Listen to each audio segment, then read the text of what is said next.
All right. We really appreciate you being here with us today. We'll jump right into the program and what we'll do is we'll ask each of our distinguished panel members to talk briefly about their recent visits to Israel, and then we'll open up the floor for questions. And about 5 minutes till the top of the hour, Tom Henderson will come up and close us out. First of all, we do have one elected official in here who I can see, aside from our panelists. City Council member Mike Libby from Windsor Heights is with us. Thank you, Mike, for being here. I hope I'm not missing anyone else. If I am, I apologize. We have a great panel with us today. We all know a lot about what's been going on in Israel. Everyone here in the room has been paying close attention to it. But not many people, well, maybe some of you, but not many of our fellow Iowans have had a chance to go over to Israel recently, in part because of everything that's going on over there right now.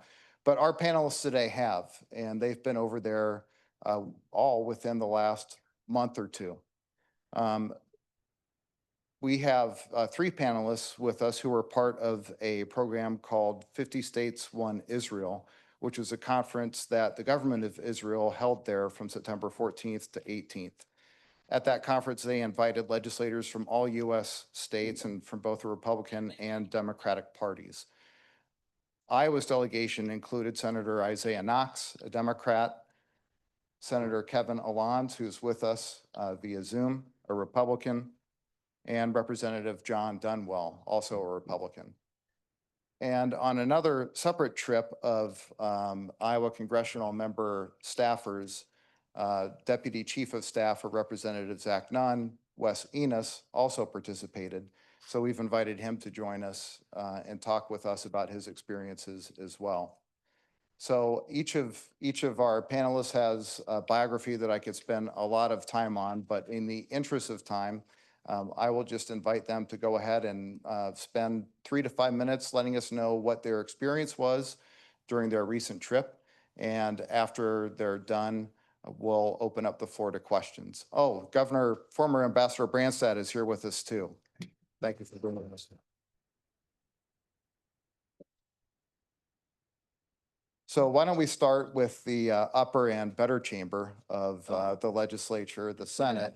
We'll start with Senator Allons, if you wouldn't mind kicking us off. Then we can turn to Senator Knox, and then we'll invite Representative Dunwell to make his remarks. And then Wes, if you want to round us out, that would be great. All right. Senator Allons, floor is yours. All right. Can everybody hear me? Yeah. Very good. Well, just a little background. I have never been to Israel before.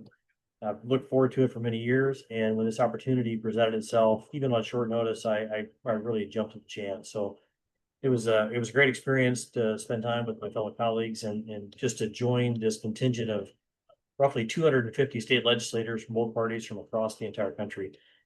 A lot of travel time. Seemed like an awfully short amount of time to spend there, but I'll just cut to kind of what my experience was, and just seeing the country and getting a sense of their national resolve. They've gone through, obviously, in my lifetime, they've gone through I wasn't around from the beginning of the 1948, but gone through multiple major wars and challenges and different ways of trying to address that conflict, that tension that exists in the Middle East, and just got a new appreciation for and seeing how the people have, I think there's just a national identity that kind of reminds me a little bit of after 9/11, at least for a short period of time, when our country went through that kind of a challenge and that kind of conflict and threat, how it really kind of galvanized our country. And that I mean, the country is beautiful. We got to see some historical sites, not necessarily all the sites that maybe a Christian contingent would go look at while you're there, but just from the leadership to the children and to the different people that we talk to, they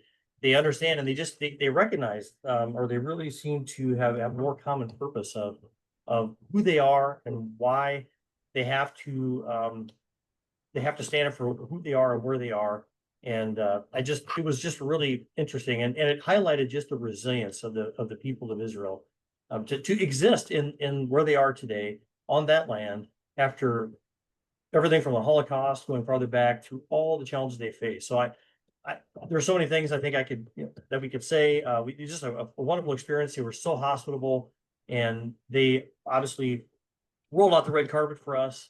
But we got to hear from their leadership. We got to hear them make the case for what's happening, why it would happen. If we saw the horrific outcome of these attacks, what happened October 7, the aftermath, the constant threat, culminating in we were in the airport getting ready to leave, and we got what's become to them very ubiquitous: a rocket attack warning. Everybody goes to a shelter, and of course, I've lived through that in the military in Afghanistan and other places, so maybe I was more accustomed to it. But they take it just in stride. I mean, everyone there, it's just they all serve in the military. They have a real sense of purpose. It was just they are a unique place, and it was just incredible to see. And it just increased my respect, which I already had for them as a people and their importance on the world stage. And I look forward to hearing what the perspective was of the others on our group, which I really enjoy getting to know better and experiencing this with them.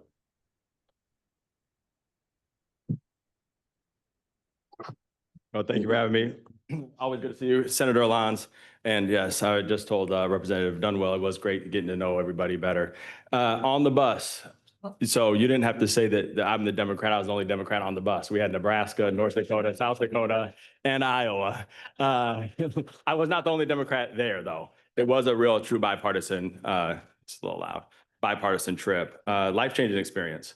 I was invited last year and I couldn't make it. And I'm glad I got to go this year because I think it was a different experience going this year. My wife and family members were extremely nervous and scared for me to go. So I'm glad we made it back, and it was extremely safe while we were there, even though we did have 2 warnings and went next to the border of both West Bank and Gaza. But one other thing that made it really impactful for me, and then I'll talk about my experiences. One of my best friends from high school is actually over there now on the humanitarian efforts. He's a retired Navy SEAL, retired a couple years ago. I've been with him his whole journey. We've been with me my whole journey. We really are very, very tight. And at one point, he was there 3 months ago, came back for a month, and actually landed on a plane a few hours after we landed in Tel Aviv, and went right back to work with the humanitarian aid. And I have pictures of the way that he had shown me that was before in Gaza. And then now I have pictures again. And at one point when we were at the Nova site, we were just 1 mile apart. And I wish we could have seen each other, but it wasn't going to happen. But it was also the same day that the invasion in Gaza City happened. So we could feel and see and hear the bombs and everything going on. And we didn't get good reception over there in some parts where we were. So at that point, we weren't getting very good reception. And I guess T-Mobile was not cutting it. And when we were there, it's actually, the time difference, as you all know, is almost exact opposite. So it's the middle of the day for us, and we didn't sleep a lot because we were just on the go, go, go, go, go. I slept on the bus. Wow. Yeah. My wife was blowing me up, like, what's going on over there? What's going on? And for us, like Senator Lon said, it was just, I tell people when I talk about it, wherever we are, that's what was going on. Like, this was going on there. It was just people living their normal life. But I still cannot comprehend how people live their normal life like that, their entire life, always under the threat. And I went out and I talked to regular people because we had a packed agenda. But if you know me, I always try to get out from the packed agenda and see what's going on in the real community. And I saw a level of like nonstop. We are never going to like just pedal to the metal all the way to complete exhaustion from people. It was that big of a chasm on I think when I was talking to people on how they felt about what was going on over there, which I think is, I always try to think about putting it in perspective. So this is not maybe the greatest perspective, but I put the perspective of the bomb sirens as a tornado siren for us. right? You get that same kind of feeling, right? Like you don't know where it's going to hit. Something's happening that we have to take cover. There's imminent danger. But I also thought about like our political system and the way it is. People are completely exhausted here as well with politics and things. So I try to put it in that same perspective. One other thing that really shocked me, beautiful country, beautiful people, beautiful place. The history, the stuff that we got to do was absolutely incredible, once in a lifetime thing. And I'm still digesting it all, right? And I'm so focused on like my day job and my life and what I do. I'm so focused on Des Moines and my community and doing the things here that this is really, to be honest, never been on my radar like it is now. And especially I'm walking in the Beaverdale Parade. And I'm on one side and my kid and family are on the other side. I'm shaking hands and I hear somebody yelling. And then all of a sudden my 13-year-old daughter comes up and she says, somebody was really mad at you, screaming at the top of their lungs. Why'd you go to Israel, Isaiah? Why'd you go to Israel? Like red faced mad, right? And I was like, my wife, it scares her with the political violence that has been occurring. But it's okay, right? I signed up for this. I signed up to go. I wanted to go. I wanted to learn. I wanted to learn. I didn't want to be a sideline quarterback sitting there making an opinion and not being able to see it firsthand. And you have that opportunity to see something firsthand, then I think everybody should take advantage of that fully. But one thing that did also shock me about my 13-year-old daughter, I saw girls that looked her age carrying fully automatic guns, and they were like protection, right? On the butt, which was, again, another experience. Things that are just like, until you see it in real life. I tell people all the time, I can't tell you how to be a parent, but until you have kids, you'll never understand what that means. Until you go and see it firsthand, you never understand. You can read in the paper, watch the news, dig deep on internet, social media, whatever, but until you're there, you can't. And it is so hard to decompress and to understand fully, because that's people's every single day life. So it's a great experience. Thank you for allowing me to go and come back and talk about this. I'm ready for questions. You probably know more than I know about this subject, but all my insight and I'll give it to you honest. Lower chamber, go ahead. Always tough being around the Senate.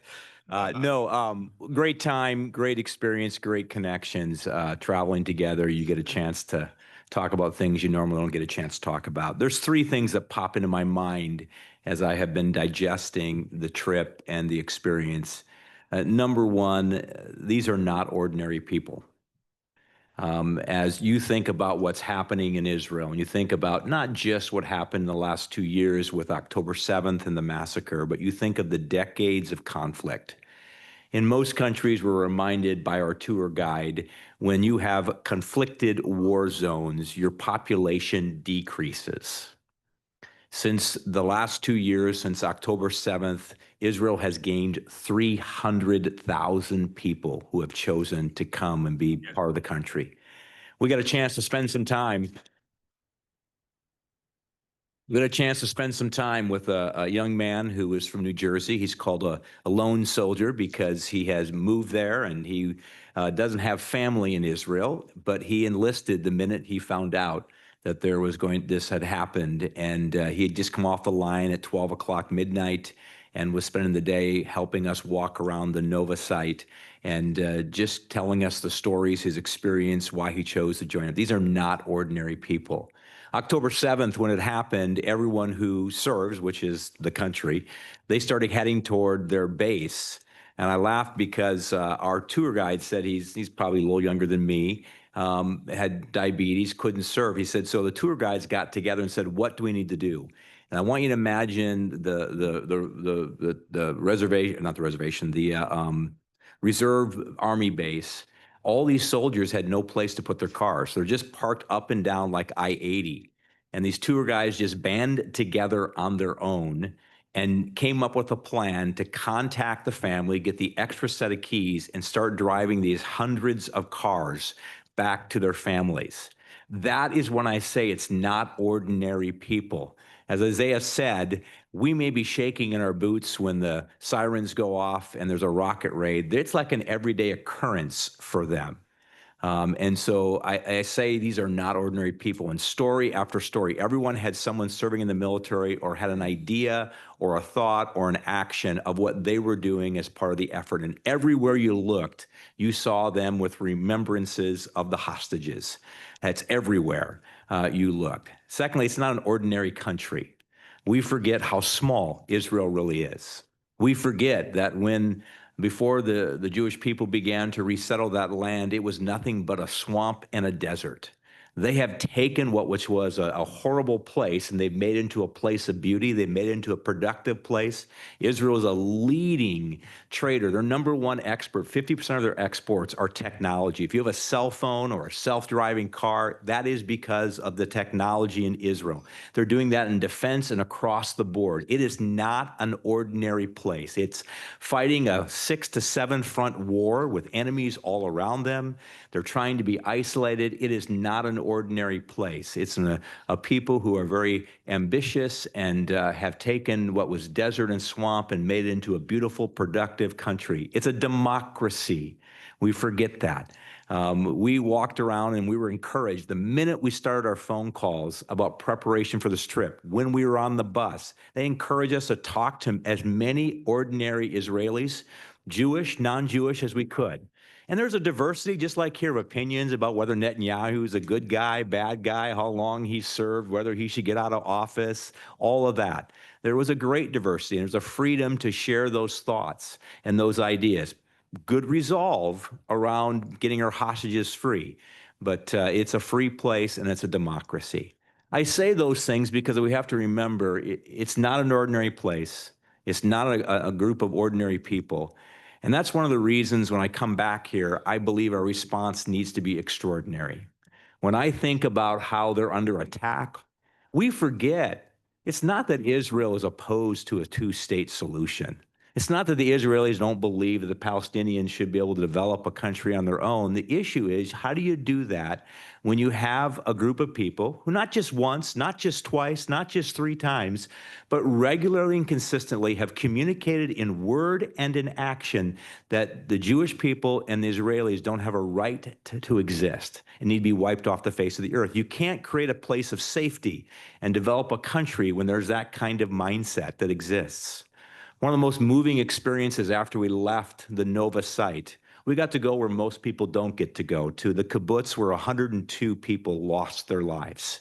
Many of those homes are still burned out, their roofs are off, and to have a tour guide begin to share with you about how she lost her best friend, how little children were shot and massacred as they were trying to escape the flames of the home and being smoked out by the Palestinians. 300 terrorists raided that particular kibbutz, but 700 Palestinians came in across the border and looted it while they were hiding behind a locked iron door, and 102 lost their lives. The scariest part is she's telling this story, the most that broke their heart, that kind of explains where they stand on this whole issue. She said, when we looked at the dead terrorists, they had maps of our kibbutz.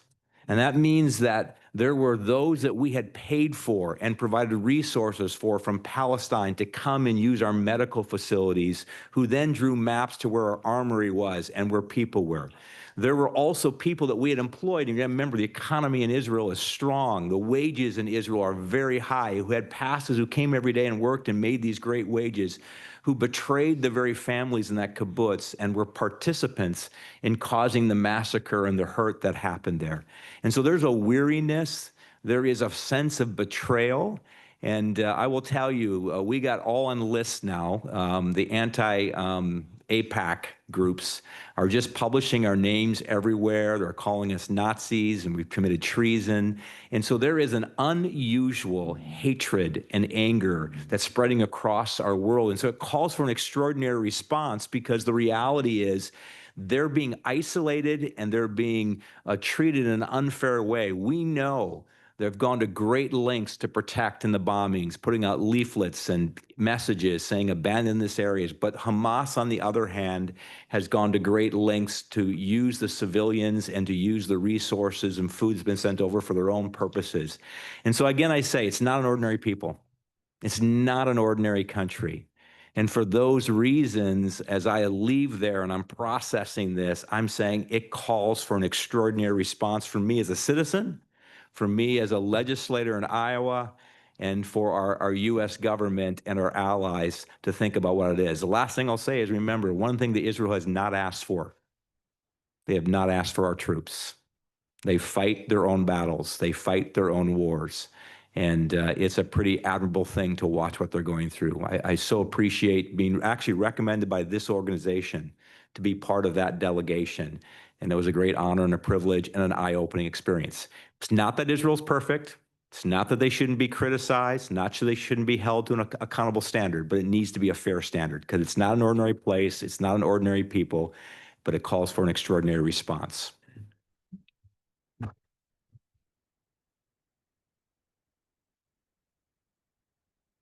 Right. Well, I don't really know how to follow that up. What I will say is, I had the opportunity about in the month of June to visit Japan as part of a congressional delegation for staff trying to teach members of the Japanese Diet how to do constituent services. And while we were in Japan, I'd also signed up for this trip a long time prior with the Israeli consulate of the Midwest. And when we were in Japan, in fact, our last day in Japan is when the war with Iran started. And there was a couple other folks who were going to be part of the Israeli delegation. One was from Illinois, one was from Indiana. And the three of us looked at each other and we thought, well, I'm assuming they're going to cancel the delegation trip to Israel. I don't believe that's probably going to happen. And we got back and about a week went by and we got a call from the consulate and said, the trip is back on. It's very important that you come. And here's why it's so important that you come. The terrorist attack on October 7th did not break the resolve of the Israeli people. And what was learned by Hamas was that no terrorist attack was going to break their resolve. So what they turned to instead was a PR campaign, launching across social media platforms all across the world to demonize Israel in the way that Jon very eloquently put it, far more eloquently than I could. And the only real way to dispel that, the only way to combat that is to get folks out to see Israel, to see what's going on the ground in Israel, to see the people, to see the sights, and understand the gravity of the conflict in the world. And that made it very important for us to go. And I had considered withdrawing from the trip because, it was kind of a scary time to be there. I mean, you had rockets coming in, you were at war with Iran. The war had just come to a ceasefire, but when the Iranians involved, you never really know if a ceasefire is going to hold for more than a day or two. But we did make the decision to go. My wife and I did make the decision that it was important to go. So we did go. And some of the things that we saw were absolutely amazing. They took us around the entire country. We landed, obviously, at Ben Gurion in Tel Aviv. They immediately drove us to Jerusalem. We did a day in Jerusalem. We then drove south to Sderot. I think you guys went to the same kibbutz we did, saw those same stories, which I can't reiterate. But what was amazing was how close that kibbutz was to the Gaza border. Most of the time we were there, you heard explosions going on in the background. It was a little unnerving, and the tour guides all simply said, "Oh, don't worry, that's just them attacking Hamas strongholds in the city." So it's nowhere near us, which it's odd to think that people learn to sort of live like that. In Sderot itself, there are bomb shelters. Rocket shelters, because they experience attacks from rockets from Gaza on a regular basis, to the point where it's just woven into their daily lives. They have these just structures on the street. So if you're on the street and the siren sounds, you walk into the shelter. And they had done something kind of interesting to me with these shelters, these sort of places where you go where, it's a fearful sort of a concept, but they've woven it into their fabric so much. We went to a restaurant in Sderot, and right next to the restaurant was one of these shelters for people. And they had painted the shelter with little cartoon characters, and they tried to make it into like public art. And that is sort of a way of saying this is a part of our daily lives, and we can do one of two things. We can live in fear of it, or we can embrace the fact that this is our life and we are not going to surrender what we have. And that was an interesting and touching sort of resolve that you saw from the folks there. It was, to Jon's point, it's a different type of an environment. It's a different type of a people. The October 7th attack brought the country together, and being around the country. So we went to Sderot, then we went back up to Tel Aviv, slept over in Tel Aviv, drove north to Haifa. Did Haifa. We also did the Valley of Megiddo, and then almost to the Golan Heights. You could see the Golan Heights from where we were at in Israel, and we met with a family of Druze. And the Druze are an interesting group. It's a subgroup in Israel. They're not Jewish. They're one of the only subgroups in Israel that does not have some sort of Jewish lineage. Of course, it's a nation of immigrants, and they're from all over. Going back to our visit to the South, we visited the Nova Festival. The young lady who did our tour of the Nova Festival was actually an immigrant from South Sudan.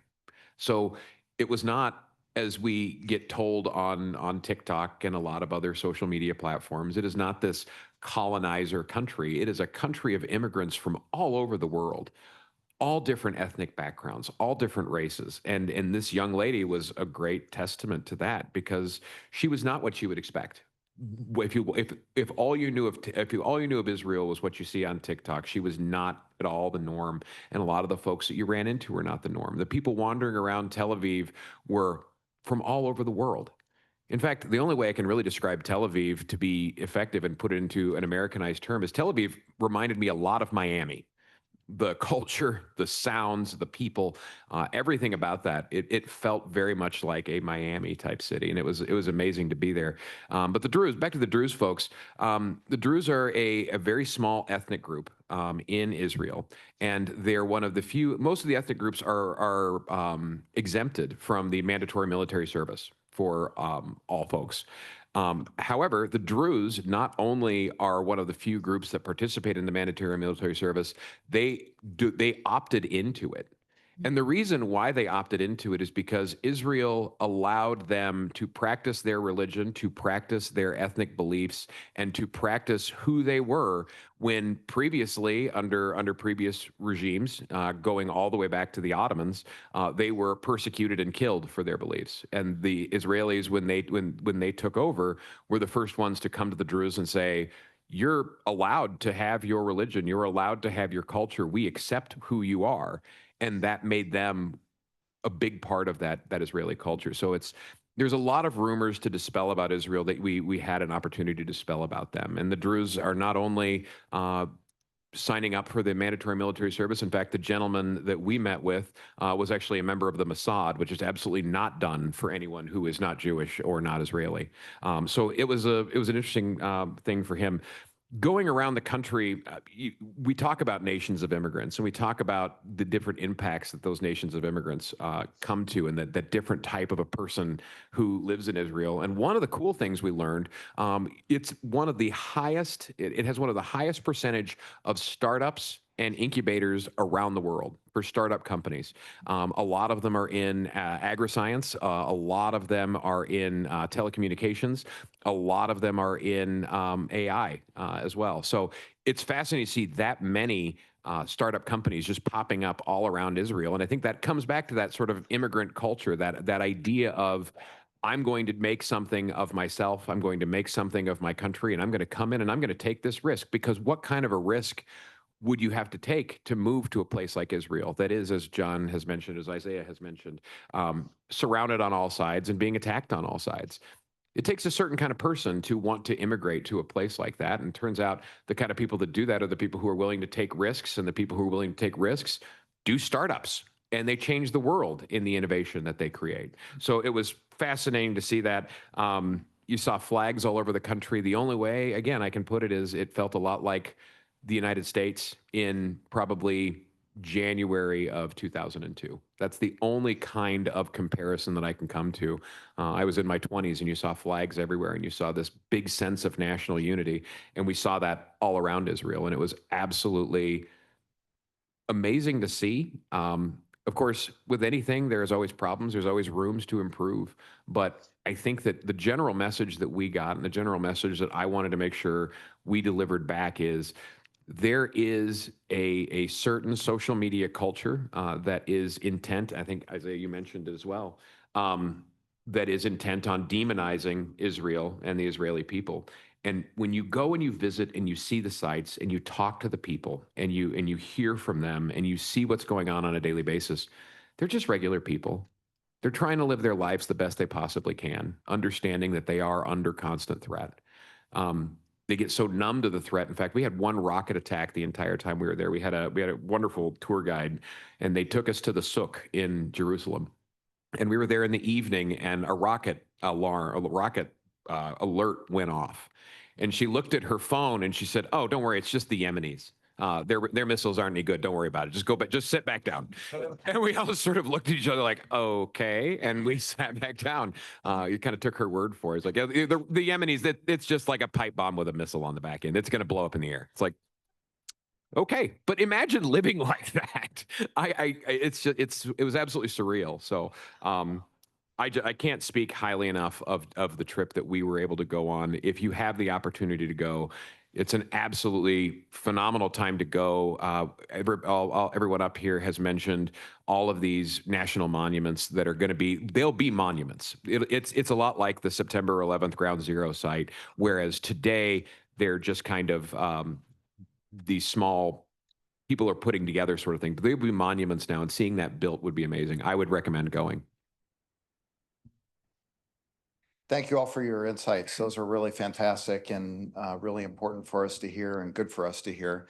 I'm sure they prompted a lot of questions, so why don't we go ahead and open the floor? Ambassador Branstad. One of the panelists mentioned the fact that Israel, which used to be very much a desert or swamp, has really become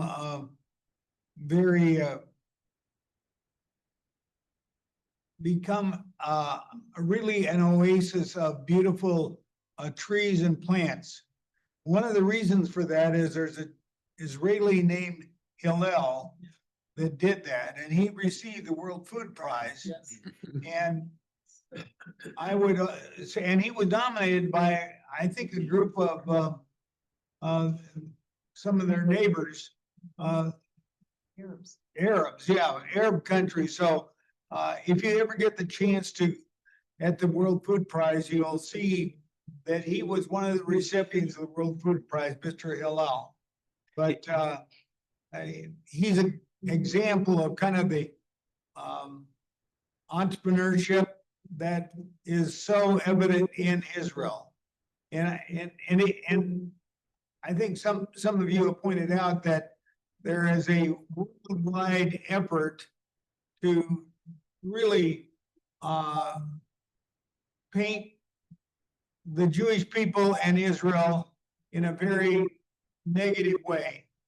And I can just tell you, and my trip there was a long time ago. It's a very different place, and I'll never forget the gentleman. His name was Chaim, and that he was on our tour guide, and he's the one that showed us. And I remember things from our trip. We went to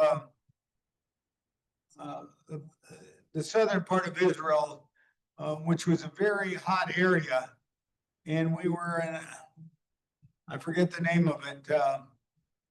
It's very near the Dead Sea, but it was probably 112 degrees there. And I remember him telling the story about what happened there at this place. I think it was Masada. Yeah. And he said, to make a long story short, and I thought, we don't need a long story, as hot as it was, but you got to have a lot of respect for the tenacity and the faith of the people of Israel. What they've been through is phenomenal. But I'm proud of the fact that the United States is a strong ally, and they need support from allies like the United States, because there's a lot of countries that are weak and are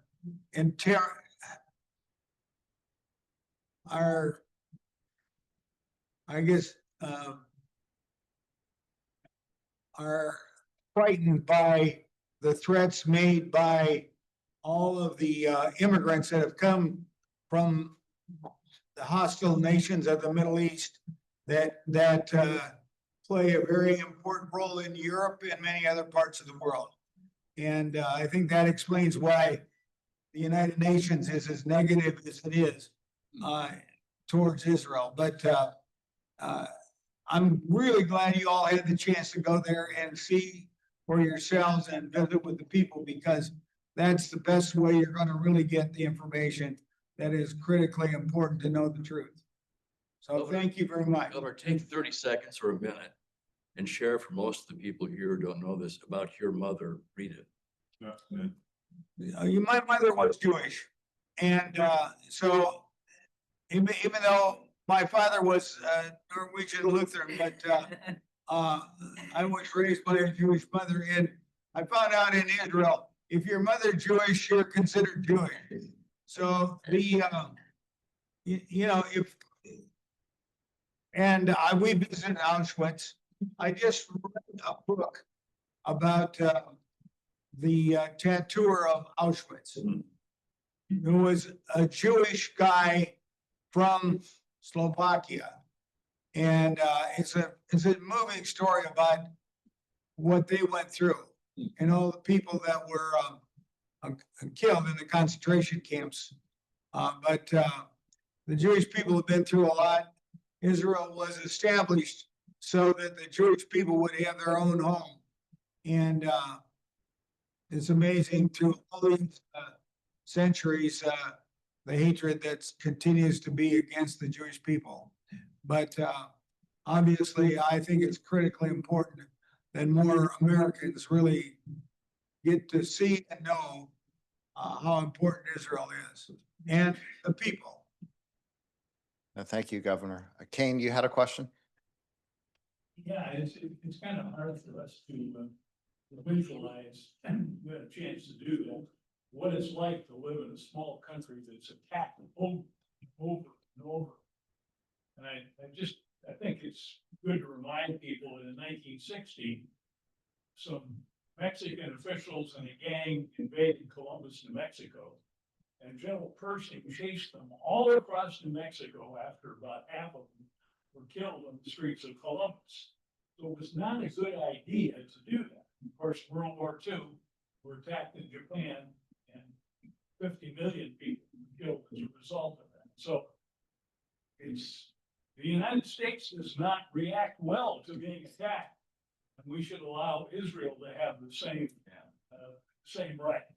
They should not be attacking. Did any of you hear that kind of sentiment from the people you talked to while you were over there? I think the big question, one of the things they mentioned when we went down to Sderot and we kind of looked at some of the bomb shelters, they mentioned when former President Obama was taken to Israel during his world tour when he was running for president in 2008. And there were rocket attacks coming in from Gaza into Sderot on a regular basis. And someone asked him at the time, and they said, Senator, what would you do if your family lived here? How long would you tolerate missiles being fired at your family on a daily basis before you did something about it? And the future president said, well, I don't think I would allow that to happen very long. I would do whatever I needed to do to make those missiles stop to keep my children safe. Yeah, and definitely one of the things they talked about was October 7th was that tipping point of the invasion of Gaza, right? That was the point where they were like, no more. We heard that over and over again. Even in the kibbutz we visited, he's talking about, she said one of the challenges, people will say to her, well, we'll just move, just leave. And she says, does that really make sense? This is our home. You're saying because an enemy wants to fire rockets at us and wants to come across an established border for a country, we're just supposed to leave our home that we've invested in and we've built and we've put together. And so there is a sense of weariness of that kind of mindset that people don't understand, that the objection here is that they don't think we have a right to exist. That they would say it this way: we are finally taking Hamas and folks like that at their word, This is what they say about our existence. This isn't a hidden agenda. This isn't a surprise. And I'll say this, one of the things that I leave with is a sense of guilt. We Americans and the Europeans, we have funded Hamas and we've given them safety and protection for decades that they have exploited into a weapon now that is causing unbelievable civilian casualties and death. And so it's time for a change. War is never perfect. War is never pretty. War is never the perfect solution. But sometimes it's necessary to stand up against evil and say enough is enough. You cannot have a country's intent to wipe another country off the face of the earth. I would just maybe double down on that. One of the messages that was brought was how accommodating or the various things that the nation and the people, the kibbutz, in reaching out and employing people and incorporating them to the max extent possible. Giving and even referencing back to previous leadership when they ceded parts like the West Bank and different parts, right? I mean, just how they made so many overtures, so many attempts, and trying to empower the creation of basically a place where the other side of this equation could thrive. And they're just, again, going back to what I started with, they're just such a sense of resolve. I mean, you heard that from people we met on the street, at a shop, obviously the leadership and the children that are serving in the military, et cetera, that they now fully understand that there is no compromise with a force, that it defines itself with your destruction. And again, just the national identity and the resolve that they had was in the face of so many decades. I just found that remarkable. And it really just highlighted how important they are on the world stage and really how critical they are to defining who we are as humans and mankind. Let's try to get another question or two in here. Yes. My question leads right into what you were all just saying here, and that is, when you came away from Israel, I've visited there too. When you came away from it, how are you going to extrapolate what you heard, learned, saw into what you're going to do in your daily lives here in the state of Iowa? How's that going to affect how you go forward here in Iowa? I think the best way to go forward was kind of what the consulate told us when he said why it was so important for us to go to Israel. They wanted us to come, they wanted us to see, they wanted us to tell the story of people on the ground and what the country is actually experiencing today. And I think the best way that any of us who've been there and any of us who go take the opportunity to speak to groups like ours here today, or to speak to other groups who are interested, to Isaiah's point, to talk to some of the folks in the neighborhood who might have a different opinion, and share what you've learned on the ground. Because you can see anything you want to see on TikTok. It is what it is, and the narrative that is basically thrown into the algorithm is what you're going to see. But you're not going to see what's real. And what's real is when you visit and when you talk to the people and you hear the stories and you come back with an entirely different perspective, or with the ability to discuss a different perspective with someone who might have a wildly different perspective than that. That, I think, is what we need to be incorporating in our daily lives. Stories are powerful. And being able to tell the story of what's going on the ground in Israel on a daily basis is key for them to be able to combat the PR war that is going on globally against them today. I agree, right? That's exactly what I'll do. That's what I've always done and continue to do. Go and show up anywhere, any place, anytime to talk about my experience and my insight on what I saw there. I mean, and the things that I learned, what Senator Lyons was even alluding to is I didn't realize that Israel had supplied all the electricity and water for Gaza for right, and tried to help them, and they couldn't help themselves. But who is going to help them now? Because it's rubble. And I think about, I was just in Doha 2 years ago, so it wasn't my first time in the Middle East, but to see the transformation, to talk about the transformation that's happened in Israel over the years, right? Like, there's an opportunity and I hope there's an opportunity for the people that are there that aren't responsible for the war to come out on the other side in a good way as well. Because I think we've all kind of alluded to it, like, war is not perfect. There are casualties on both sides that are both do not want this to happen. And there's innocent people everywhere that are suffering, really suffering. And we only experienced a little bit of it. I just can't imagine what it's like to be there all the time. But the propaganda machine was real. I mean, even when we were over there, the stuff that they were just making up about, because John and I were the ones that were really getting the most from the Iowa because of this, because we were already talking about and promoting on social media about stuff.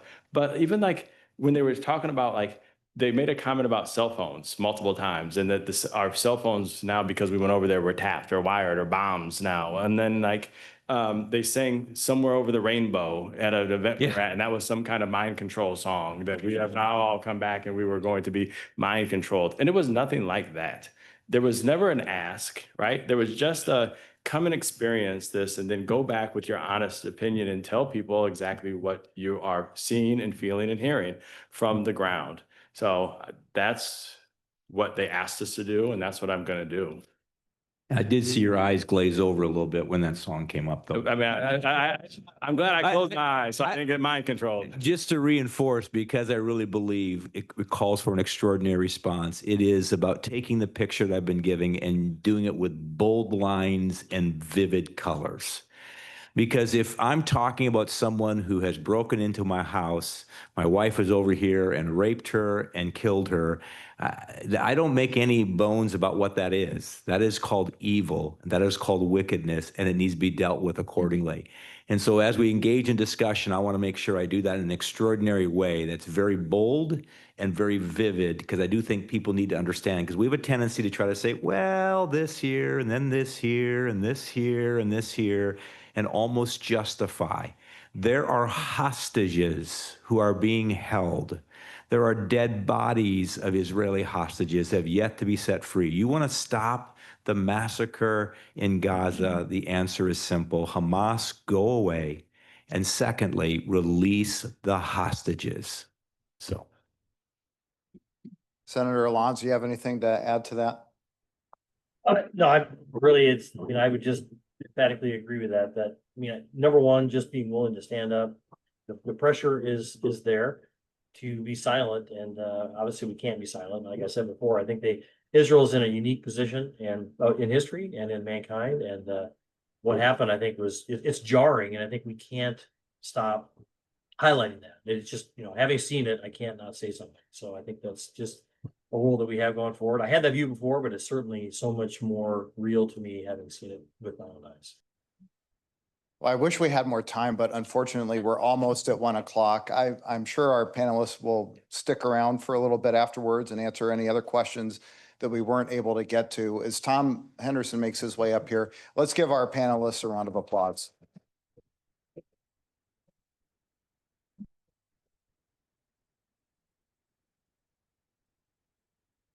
Thank you so very much for speaking to us today.